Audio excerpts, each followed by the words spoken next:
This is my memory of what happened. 2 funerals bookending a lie that wasn't a lie, that weren't funerals, that were funerals. What happened is these 2 funerals happened 11 years apart, and in between I was forming thoughts. At the halfway point, I was the age at which C.S. Lewis concluded that that was enough thoughts for a person to have.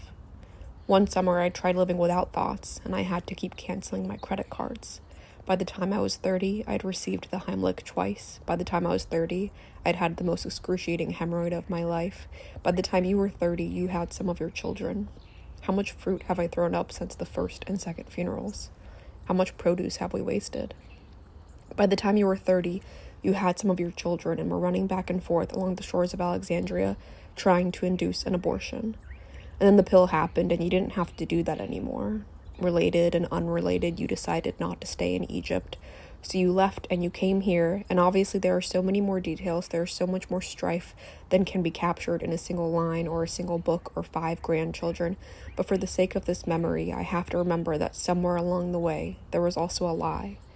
Which means I'm now required to ask, when you were working at Green Giant and then later in Nicolette Mall, did you ever imagine this? This poem, this landscape? My apartment with 3 windows and no view, or that better apartment with the linden trees and the dog. The dog.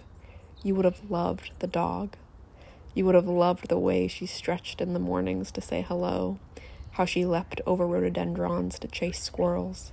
The one time she got close, she backed away, unwilling to make the catch, in awe of this life in front of her.